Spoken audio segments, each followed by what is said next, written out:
Hi everyone, this is Brian with slocountycars here.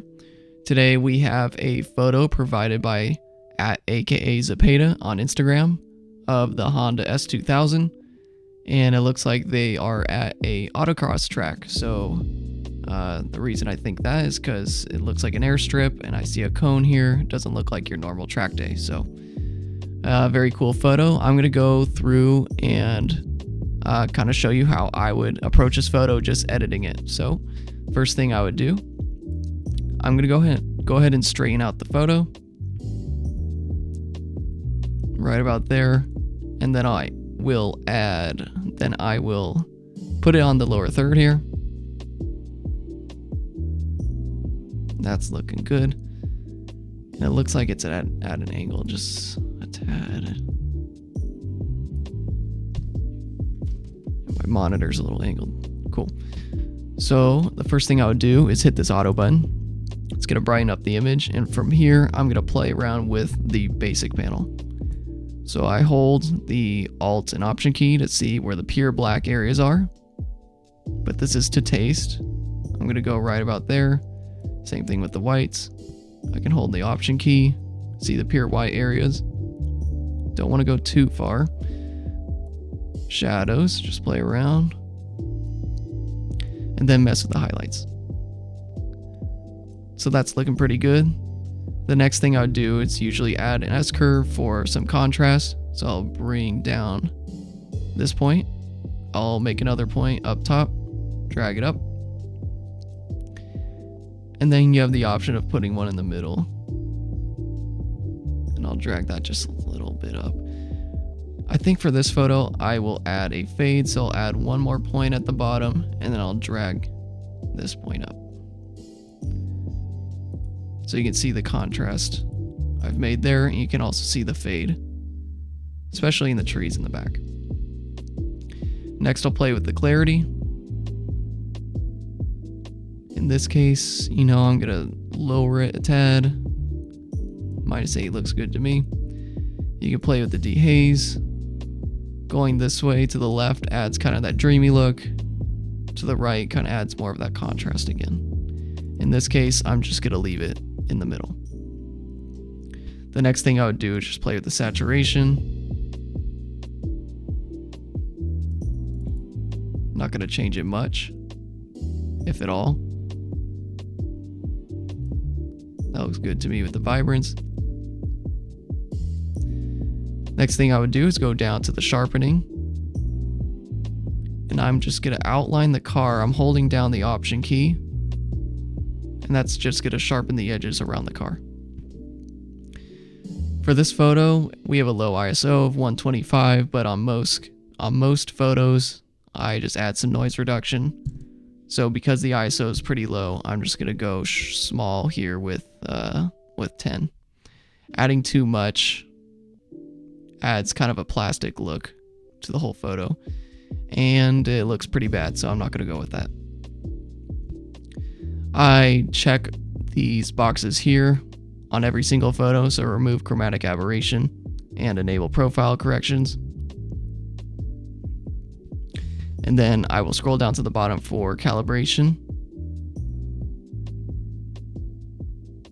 And the idea here is not to change the color of the car, so you just want to be careful with that. I really like starting with this blue primary because you can get that orange and teal look. Next thing I'll do is play with the green primary. This will bring back some of the saturation in the reds. So it's very small. This one's going to change the color of the car for sure. So if you drag this slider all the way to the right, you can see how it changes to orange. Don't want that because the car is already red. I'll drag it down just a tad, and then I'll play with the shadows here.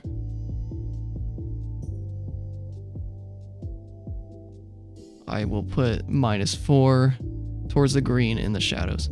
So here's just a quick before and after of what we've done so far. If you want a quick vignette, you can play around with the effects tab here. I usually like to go down no more than -20. In this case, I will go to -10.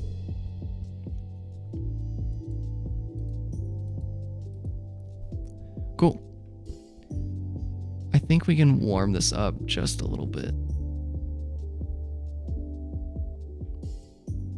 All right. Okay, so that's looking pretty good. The next thing I'll do is add some masks to this photo. So I'm gonna hit M for a linear gradient mask. I'm gonna hold shift to keep this angle straight and just drag it up towards the car. This is something I do on every single one of my photos. Well, at least car photos.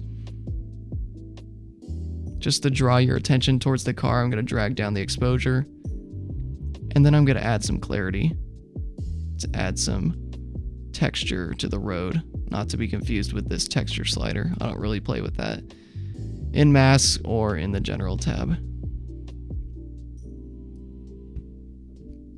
Since I'm seeing some oranges here, I'm gonna create another mask. It's gonna be very similar to the first one. Drag it up towards the car, hold the shift key. I'm gonna right click on the mask and then I'm gonna hit intersect mask with color range. I'm just gonna drag over the road. It's gonna select the oranges because it has a little bit of an orange cast. And I'm gonna drag down the saturation. You can kind of see that ugly yellow / orange. So that's one way to get rid of those. And then the next one I'll hit M again. And I won't hold the shift key in this one. And I'm gonna motivate the light coming from the sun. You can kind of see the shadow in the car.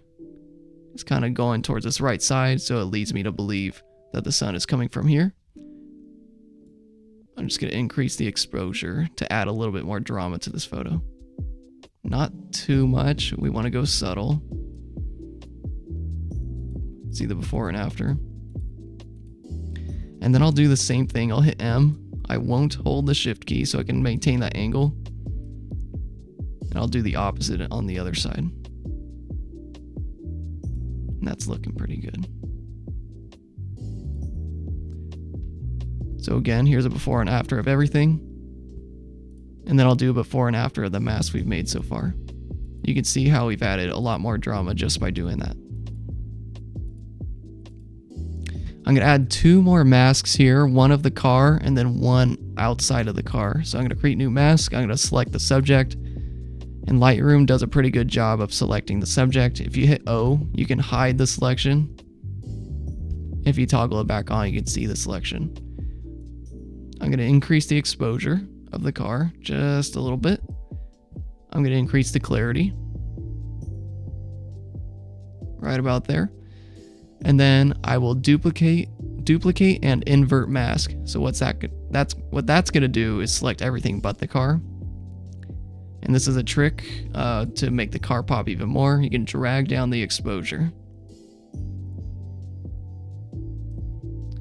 So it's looking a little dark in general. So I'll close up the mask and I'll drag back the overall exposure of the photo, just to give it more of a balance in this histogram.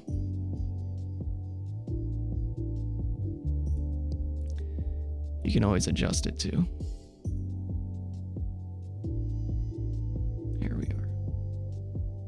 Cool. So let's do another before and after.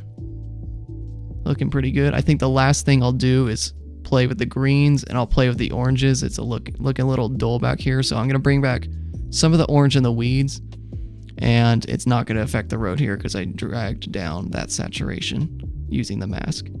So I'll start with the greens.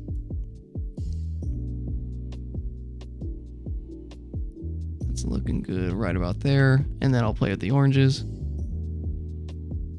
It'll affect the road just a little bit.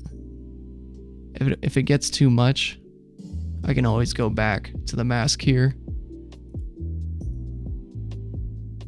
and drag down that saturation more, even just down to 100. All right, and that looks like it'll be my final edit for this particular shot. Once again, thank you, aka Zepeda, for providing this photo of the Honda S2000. And please give it a like, comment, share, and let me know what editing tips you would like to see in the future. Thanks, guys.